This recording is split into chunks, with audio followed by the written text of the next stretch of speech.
వ్యక్తిగతంగా మీ ఆత్మీయ జీవితం కోసం, ఆత్మలో క్షేమాభివృద్ధి కోసం, ఆత్మలో దైవ దర్శనము కోసం, హృదయంలో రూపాంతరము కోసం అడగండి. వ్యక్తిగత ప్రార్థన.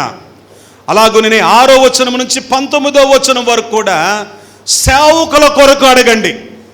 దేవుని సేవ చేస్తున్న ప్రేయర్ వారియర్స్ ఫెలోషిప్లో ఉన్న సేవకులు కావచ్చు, ఇతరత్ర సేవకులు కావచ్చు, అనేకమైన సేవకుల బృందాలు, సహవాసాలు ఉన్నాయి. దైవ జనుల కొరకు, శిష్యులైన సేవకుల కొరకు ప్రార్థించమని యేసు ప్రభువారు 6వ వచనం నుండి 19వ వచనం వరకు కూడా సుదీర్ఘ ప్రార్థన చేస్తాడు. ఎందుకు చెప్పమంటారా? జాన్ వెస్లీ అనే ఒక భక్తుడు ఇంగ్లాండ్ దేశాన్ని కదిలించాడు. గొప్ప ఉజ్జీవాన్ని ఇంగ్లాండ్లో తీసుకొచ్చాడు. చండ శాసనుడు అని అతనికి పేరు కలదు. అతను అంటాడు కదా, నాతో పాటు 100 మంది వస్తే ప్రపంచాన్ని నేను తలక్రిందులు చేస్తా. అతను అంటాడు కదా, తుప్పు పట్టిపోవటం కంటే అరిగిపోవటం మేలంటాడు. అతను అంటాడు కదా, ఒక్క సేవకుడు మండితే 100 మంది విశ్వాసులు మండుతారో. సేవకుల క్షేమము కోసం ప్రార్థించాలా, సేవకుల యొక్క అభిషేకం కొరకు ప్రార్థించాలా. అందుకొరకు అతను అంటాడు కదా, మండుచున్న సేవకుని వేదిక మీద నిలబెట్టండి, ఆత్మలో మండేవాడిని నిలబెట్టండి. అతడు సంఘాన్ని మండిస్తాడు. ఆత్మలో చచ్చిపోయిన వాణ్ణి, జవము లేని వాణిని, జీవము లేని వాణిని, చలనము లేనటువంటి వాణ్ణి నిలబెట్టవద్దు. వాడు సంఘమును చంపుతాడు, జీవము జవము లేకుండా చేస్తాడు. కనుక సేవకుల యొక్క క్షేమము కోసం సేవకులు రేపబడాలి, సేవకులు పురికొల్పబడాలి, సేవకులు ఆత్మలో మండుచూ ఉండాలా.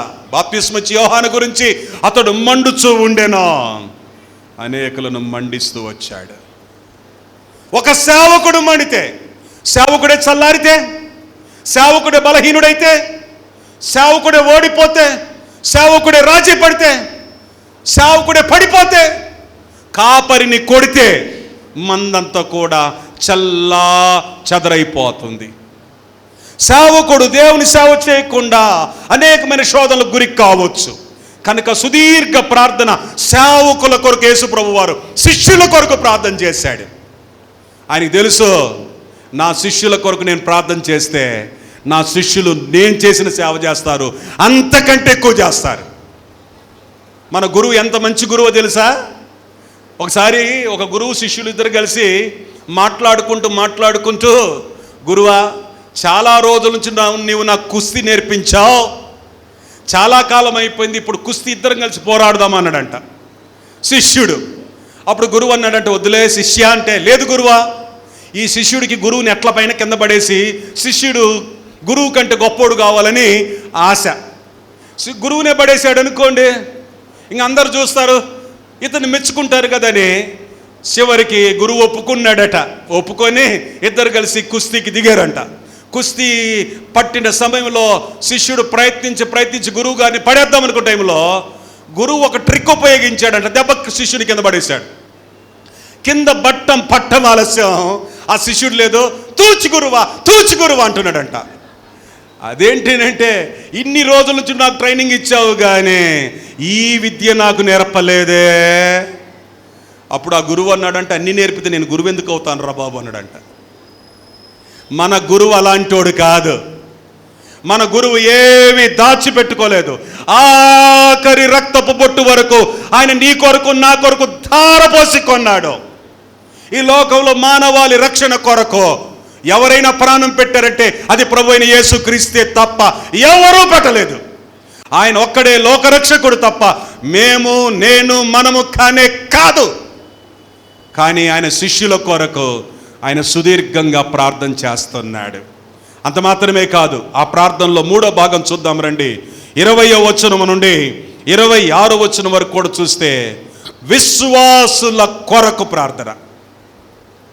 విశ్వాసుల కొరకు, ఏ శిష్యుల ద్వారా వాక్యం వింటూ ఉంటారో వింటున్నటువంటి ప్రజలందరి కొరకు, వారు మారు మనసు పొంది వారు రక్షించబడి విశ్వాసుల సముదాయముగా సంఘములో చేర్చబడటం కొరకు, వారందరి కొరకు ప్రార్థన చేస్తూ ఉన్నాడు. కనుక యుక్తమైన ప్రార్థనలో 1 వ్యక్తిగతంగా మీ కొరకు మీరు అడగండి. 2 సేవకుల కొరకు అడగండి. 3 విశ్వాసులు లేక సంఘము కొరకు, సంఘానికి బయట ఉన్నటువంటి వారి కొరకు అడగండి. అడుగుదాం. Ask God. కొన్ని విషయాలు నేను ఊరక పై చెప్పుకుంటూ వెళ్తాను. అందులో ప్రాముఖ్యంగా మనం అడగాల్సిన దాంట్లో మోషే ఒక మాట అంటాడు. నిర్గమాకాండం 33వ అధ్యాయము, నిర్గమాకాండము 33వ అధ్యాయము 14-15 వచనాలు.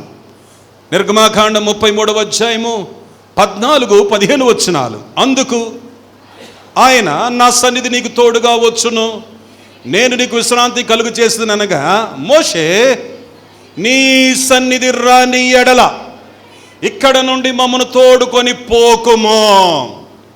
మోషే యొక్క అడుగుట చూడండి. నీ సన్నిధి రాని ఎడల. Ask God for his presence. ఆయన సన్నిధి కొరకు అడగాల. ప్రతి సేవకులమైన మనము, ప్రార్థించే గుంపంతా కూడా మనము దేవుని సన్నిధి మన మధ్యలోనికి దిగి వచ్చేటట్టుగా, దేవుని సన్నిధి మనలందరూ కూడా బలపరచునట్లుగా, దేవుని సన్నిధిలో మనమందరం కూడా పరవశులు మగినట్లుగా, నీ సన్నిధి రాని ఎడలా మమ్మల్ని కొనిపోకయ్యా. నీ సన్నిధి రాకపోతే మాకు విజయము లేదు, నీ సన్నిధి రాకపోతే మాకు స్వాస్థ్యము లేదు. Bring his presence, carry his presence, catch the vision, carry the vision. Stanley Babu garu ఈ చిన్న బృందానికి కలిగినటువంటి దర్శనం ఏంటో కూలంకషంగా చెప్పారు. ఎక్కడో టీ కోట్ల దగ్గర కూర్చొని ఊరికి అనవసరమైన మాటలు మాట్లాడుకోవటం కంటే, కబుర్లు చెప్పుకోవటం కంటే, ఒక భారం కలిగి ప్రార్థన మనం ఎందుకు చేయకూడదు? అందుకొరకు మనం చర్చిలో ఉన్నప్పటికీ కూడా, మన పరిచర్యలు ఉన్నప్పటికీ కూడా మనము ప్రార్థించే గుంపులో ఎందుకు ఉండకూడదు అని ఒక భారముతో దేవుని సన్నిధి తీసుకొని రావాలని. దావీదుని గురించి కానీ మీరు చూస్తే, దేవుని సన్నిధిని తీసుకొని వచ్చుట్లో దావీదు లాంటి దిట్ట బైబిల్ పాత నిబంధనలో మనకు కనబడడు. సో మనం అడగాల్సింది ఎప్పుడు కూడా, అది చిన్న కోడిక కానివ్వండి, పెద్ద కోడిక కానివ్వండి, మన జీవన యాత్ర కానివ్వండి, we need his presence. అందుకొరకు పాత పాట పాడుకుంటాం. ఇశ్రాయేలు సైన్యమునకు ముందు నడచిన దైవమా, ఇశ్రాయేలు సైన్యమునకు నేడు మాతో కూడా నుండి, నేడు మాతో కూడా నుండి, చప్పట్లు కొట్ట. ఇశ్రాయేలు ముందు నడచిన దైవమా. Thank you. ఆయన సన్నిధి మనతో కూడా వస్తే ఎర్ర సముద్రం పాయలైపోతుంది. ఆయన సన్నిధి మనతో కూడా వస్తే ఎరికో కోటగోడలు కూలిపోతాయి. ఆయన సన్నిధి మనతో కూడా వస్తే యోర్దాను ఆగిపోతుంది. ఆయన సన్నిధి మనతో కూడా వస్తే పగలు మేఘస్తంభాన్ని అనుభవిస్తాం, రాత్రి అగ్నిస్తంభాన్ని అనుభవిస్తాం. డివైన్ ప్రొవిజన్స్, డివైన్ లీడింగ్ మనం అనుభవిస్తాం. కనుక దేవుని సన్నిధి కొరకు అడగాలి. నీ సన్నిధి మాతో కూడా రాకపోతే మమ్మల్ని పోనీయదో. దేవుని సన్నిధిలో మీకు తెలుసా ఏమున్నాయో? ఆయన సన్నిధి ఉంటే చాలు. కీర్తన గ్రంథం చూడండి. ఆయన సన్నిధిలో మనము ఉంటే చాలు. ఆ సన్నిధి ద్వారా కీర్తన గ్రంథం